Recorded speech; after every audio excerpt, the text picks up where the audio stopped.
Those of you who are alert to the timetable will see we've got about 40 minutes before coffee break, and I'm going to use that time to go through what we know, what we think we know about the new trading arrangements. Unapologetically, this is going to be a bit cold towel round head, I'm afraid. But if we get this bit over with, then hopefully the rest of the day won't be quite as bad. This is what we go and talk about in the acronym soup of meetings with HMRC, with DEFRA, sometimes with Border Force, although they don't always turn up.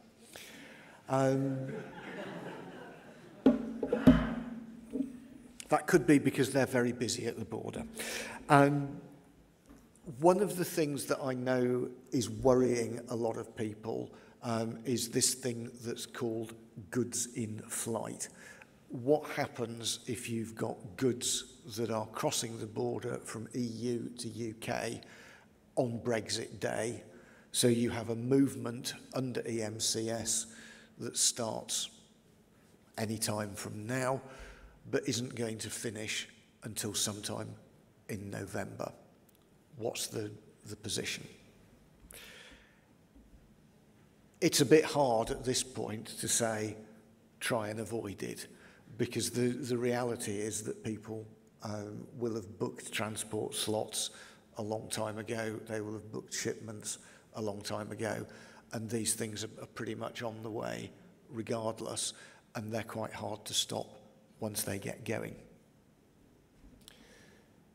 There is guidance. You've got links to it there. There's three main bits. There's the guidance that's been produced by the European Commission for producers and warehouses in the European Union. There's guidance that's been produced by HMRC that they call bridging guidance for importers in the UK. The three bits of guidance don't always fit together entirely. So as far as we can tell, HMRC have said that for a movement coming into the UK, as far as they are concerned, if it starts under EMCS, it can finish under EMCS. Now, in order to complete a movement under EMCS post-Brexit, you would normally expect to put a message into the system to say the goods have arrived at the destination warehouse. But you won't be able to, because that bit of EMCS will have been switched off. So you will need to have alternative evidence that you've received the goods into warehouse, and the movement will need to be closed off manually. Likewise, say HMRC, for movements from the UK to the EU that start before Brexit but end afterwards, you should be able to complete it under EMCS.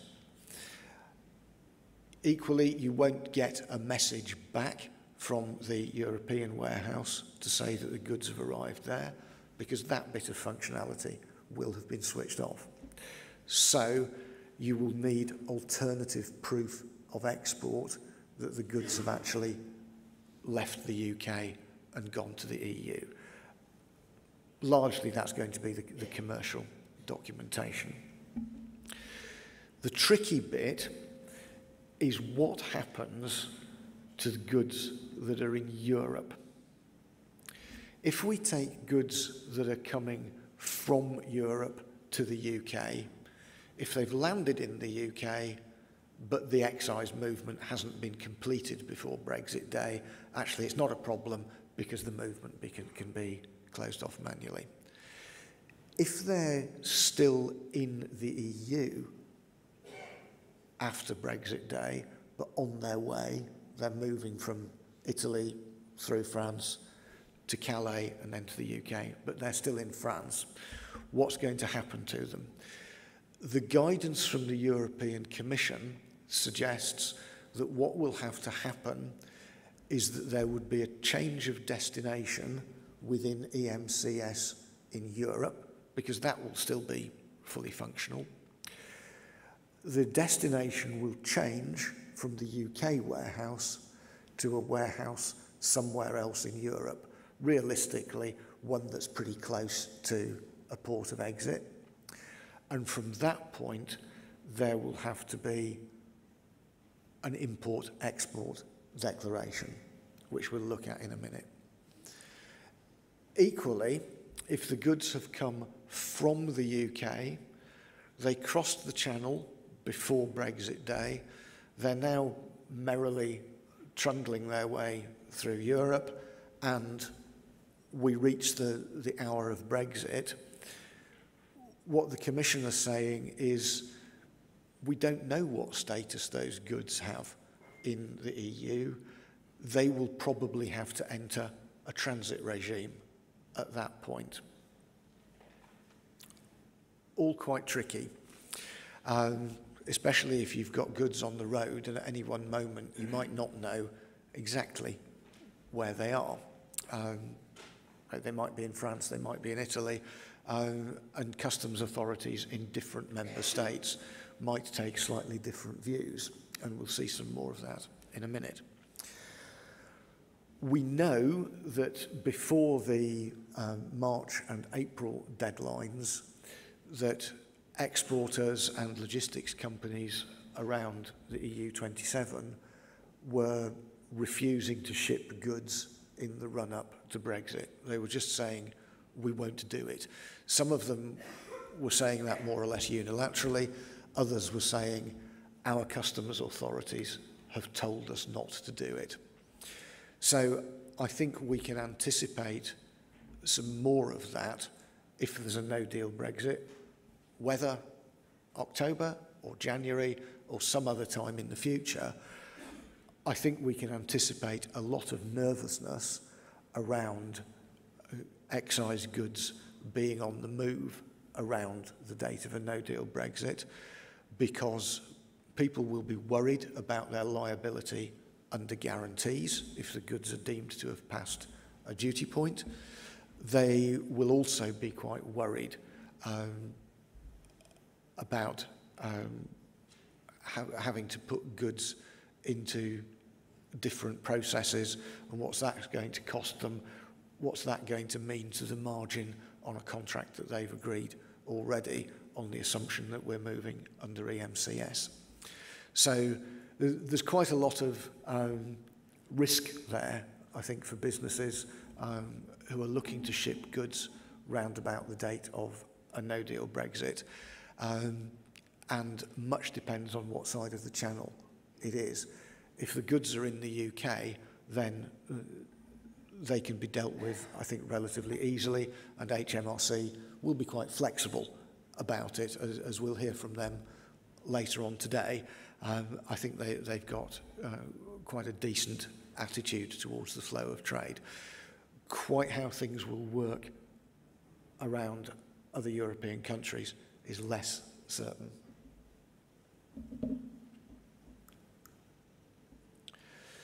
So what happens after a day one no-deal Brexit? Well, we're into the world of making full customs declarations one way or another. There is a theoretical liability to tariffs, although most of those will be zero. The tariff for bulk rum is being retained, but that's no surprise. That doesn't leave anybody any worse off. There'll be a tariff for very high strength alcohol over 80%, which will affect some people who are importing at that sort of strength. But most of the time, for most products, it's going to be zero.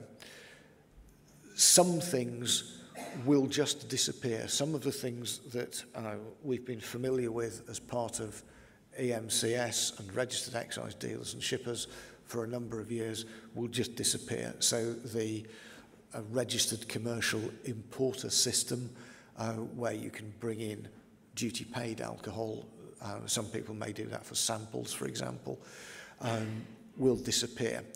I have been able to find an advantage of Brexit in that B2C, business to consumer, internet sales will disappear, which means that companies around the EU who offer product at ridiculously cheap prices and don't account for UK excise duty and VAT and thereby undercut businesses in the UK who do pay UK duty and VAT simply won't be able to operate. That will disappear. So there's a plus if anybody was looking for another one.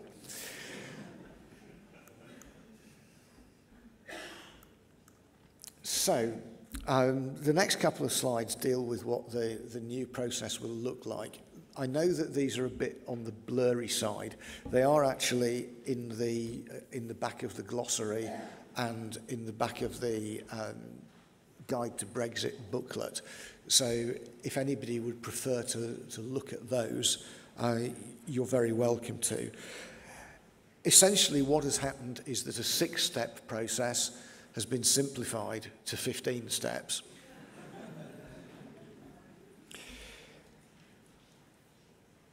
And it's in 3 phases. Phase 1, which is the first 6 boxes, the top 2 rows on those diagrams. Phase 1 is how you get your goods from the producer or the wholesaler, whoever owns them, stocks them in the EU initially, how you get them to a port of exit. And that's relatively simple. It's the 6-step EMCS process. So you get an EAD, you have a movement guarantee, the goods move in duty suspense from warehouse, and they go to a point of exit.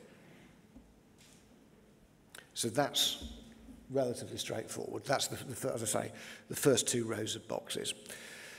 Then what has to happen is, well, it depends a bit what has to happen. They'll have to be entered into an export system. So a declaration will have to be made on whatever software the particular country is using, saying these goods are going to be exported. That software may be compliant with the Union Customs Code, but it may not be, because different EU states are in different places when it comes to their compliance with the Union Customs Code. By a bizarre twist of fate, the only country that will be fully compliant with the Union Customs Code is the UK, and we're the ones leaving. But there you go. You take your irony where you can find it. So there will need to be an export declaration. As well as being an export declaration, in some cases, the goods will be entered to transit instead under the Common Transit System, CTC.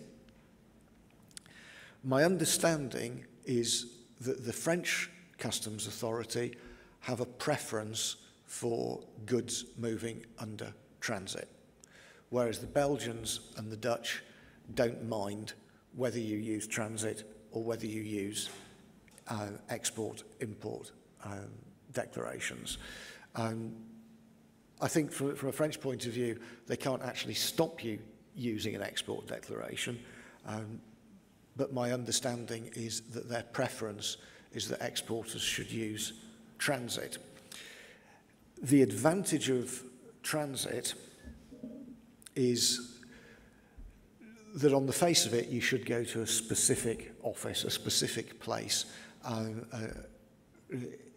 in order to put the goods into the transit regime, the office of exit, and they would then similarly go to an office of entry when they arrive in the UK.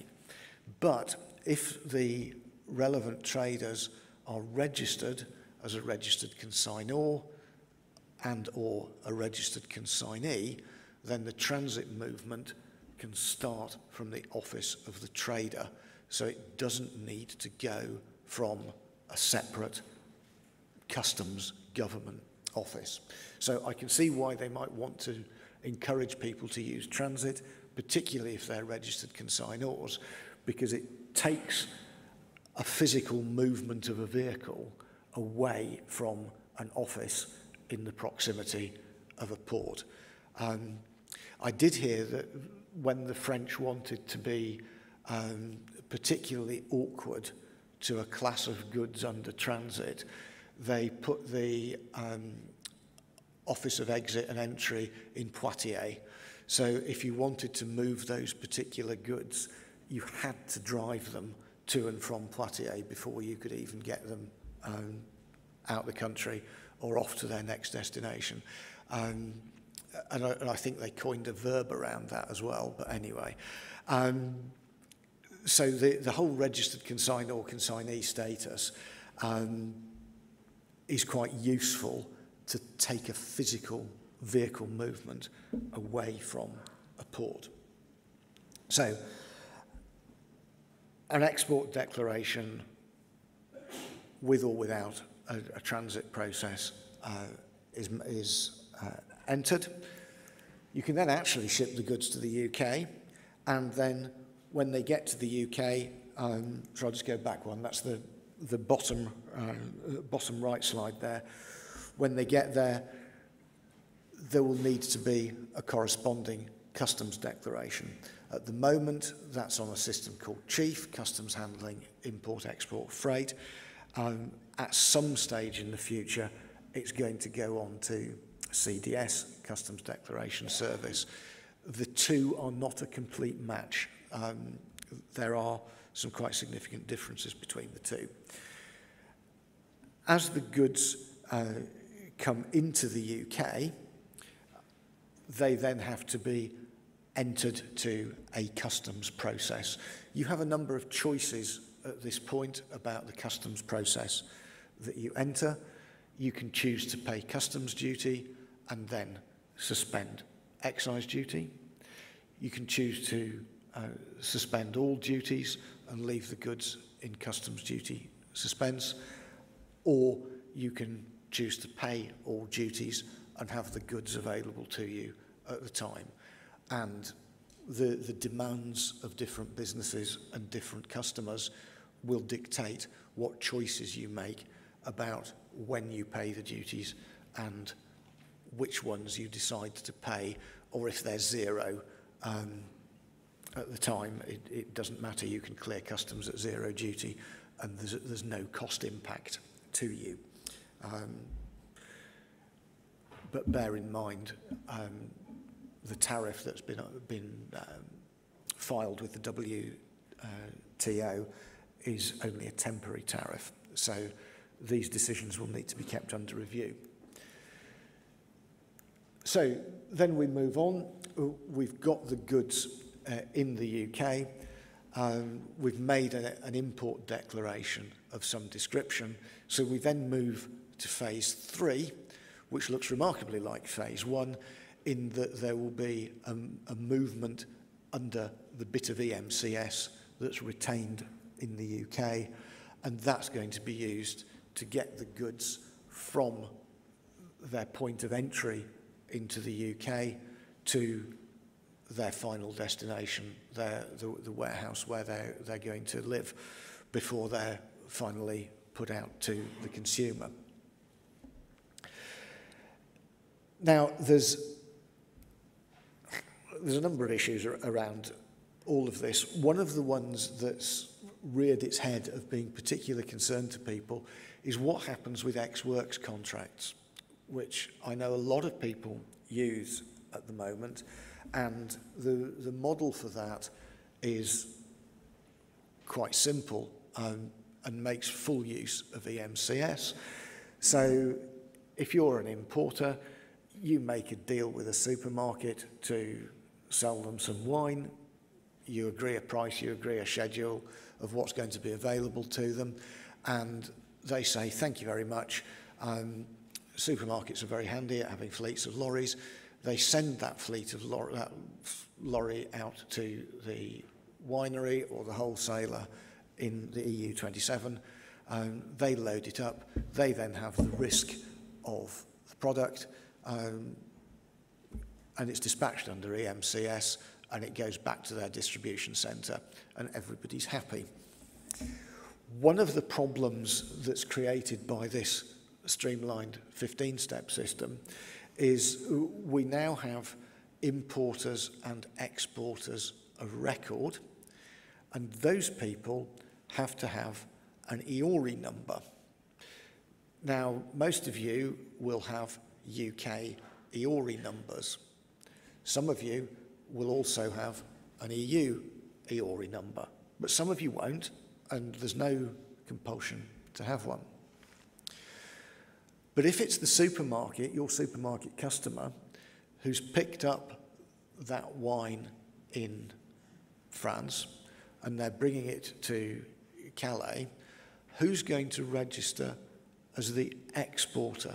It needs to be somebody with an EU EORI number who registers as the exporter. And the person who's collecting the goods on an ex-works basis, have they got an EU EORI number? Not necessarily, in which case they need to think about getting one.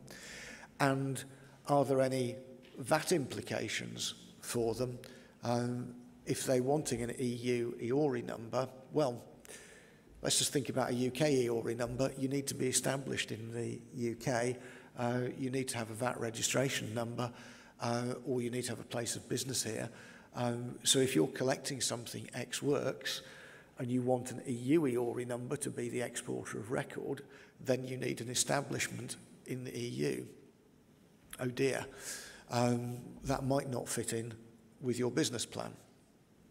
So some thought will need to be given about who is going to act as the exporter. Some thought will also need to be given, more so for wine than spirits, about who is going to act as the importer on the label. Now, as we'll hear later, that's not going to hit immediately, but it is going to be a concern, because Ed referred to the need to have the name and address of a UK food business operator. Now, for spirits, that's relatively easy. The name and address of the UK food business operator is the person, the legal person, who's responsible for marketing the product in the country. So that's fine. Under the wine regulations, which we're adopting, the importer is defined as the person who is bringing the goods into free circulation. So the name of the importer that you have to put on the label is the person who's bringing the goods into free circulation. So if you're selling something ex-works, your supermarket customer or your retailer customer is going to collect it. There may be issues about them acting as the exporter of record. Let's assume that they're resolved and some business in France acts as the exporter of record. But when those goods come over, who's going to act as the importer of record? Is it going to be the business who's made the contract with the supermarket, in which case they need their name and address on the label that then ends up in any number of different supermarkets and retailers? Is it going to be the supermarket? Well, that causes a bit of a problem back at the winery at the labelling stage, because they don't know necessarily which customer is going to get the goods that they're labelling up now and that are going to be collected ex-works in 8 weeks' time. Maybe they just have a system where if the Tesco lorry comes in before the Morrison's lorry, then the Tesco lorry gets pallets 1 to 5 and the Morrison's lorry gets pallets 6 to 10. but it might be the other way round if the Morrison's lorry is a bit quicker. So whose name is going to go on the label? Who's going to be the exporter? Who's going to be the importer? These are all more things to think about. And I think the ex-works contract issue is potentially quite a tricky one, particularly when you then look at the labelling requirements.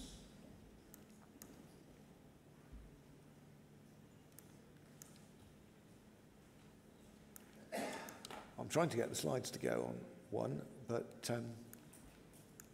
there we are. There is an advantage of being in the alcohol beverage industry in that we're very used to having a regulated system. So one way or another, the goods that you ship, whether to Europe or to anywhere else in the world or from any of those places, have gone under a system. EMCS, its predecessors, or the rest of the world customs declaration system currently under Chief. So we're all used to doing that. And I think conceptually, switching your European goods from one system to another is less difficult than it is for all those people who have been happily trading goods with Europe for the last 20 years or so and who have been making no customs declarations whatsoever and have no idea about things like commodity codes or suspending duty of any sort. I'm told that there are containers that go across to Europe where if you look at the manifest, it just says stuff.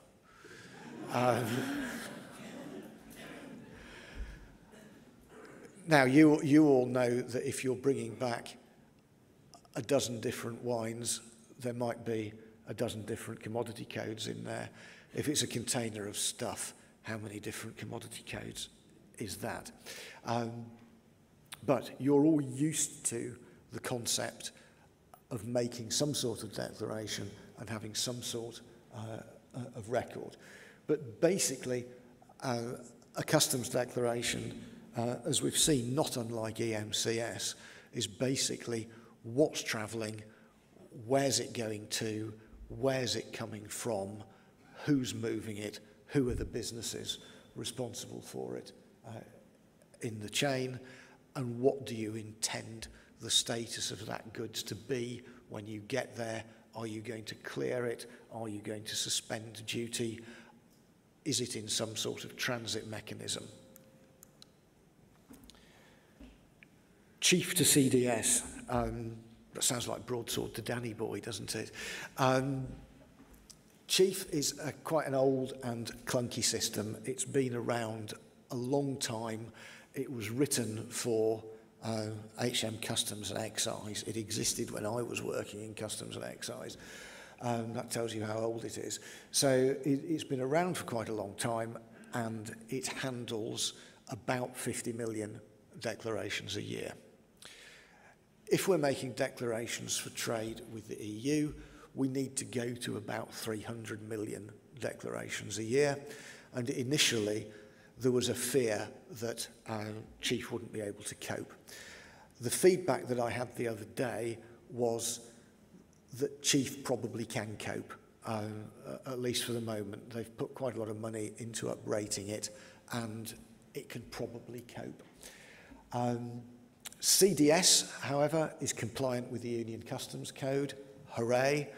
And it's working essentially on commercial off-the-shelf software, and there is going to be a phased transfer to CDS. The advice that we're being given from the software suppliers is don't rush.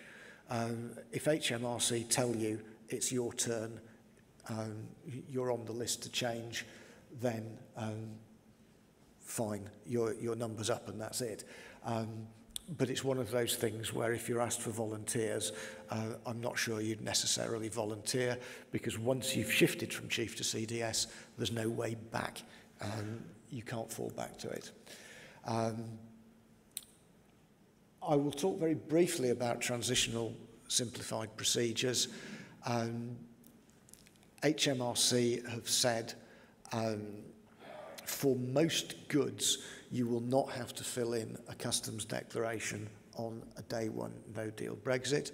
You will be able to take an account of goods into your own records, and you can put in a declaration later. That doesn't work for excise goods. Essentially what you have to do is submit a pre-notification of what goods you're bringing in, tell the system that you've brought the goods in, and you then have until the 4th working day of the next month to put in a supplementary declaration, filling in all the other details. I'm not entirely sure that this will work for the beverage alcohol industry, because the other part of TSP is the guidance says you need to pay the duty by the 15th day of the month following the import, in line with your deferment account. Now that suggests that you can't just put the goods into long-term excise suspended storage. If you're bringing goods in and you know that you're going to release them for home use and get them onto a retailer's shelf very quickly, then fine, that's not an issue. You may well be able to use TSP. If you're bringing in something for longer term storage, or you don't know how long it's going to be before you need to pay the duty on it and get it out there, then you may want to just make a full customs declaration instead, or use another form of entry, initials, CFSP, simplified freight procedures, which do allow you to put things into longer term duty suspense. So I think my message there is, don't just assume that TSP is the right thing for your business. Register for it, it's free, and there's no adverse consequences of registering it, but think carefully before using it. I've got no minutes left, so I'll do the Irish border in 0 minutes. It's a huge question. Essentially, the model for getting goods across the Irish border that we've been told so far is that generally declarations won't be required unless, and the big unless for this audience is they will be required for excise goods. So essentially the model for getting goods from between the Republic of Ireland and Northern Ireland will be the same as getting them between England and France. However, how that will change depending on what's been agreed over the past couple of days, and what that might look if those processes have to be used, I don't entirely know, but the border remains quite tricky.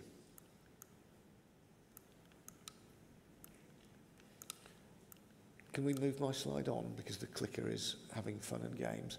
Thank you. We're nearly at the end of this bit. Travellers' allowances, I think HMRC have caused themselves a bit of a problem here, because they've said that people can bring back as much as they like if they've bought it in Europe. They've also said that there'll be an ability to use a duty-free allowance as well. I question whether that's a non-tariff barrier to trade, because we'll be offering people coming from Europe a facility that won't be offered to people coming from other countries.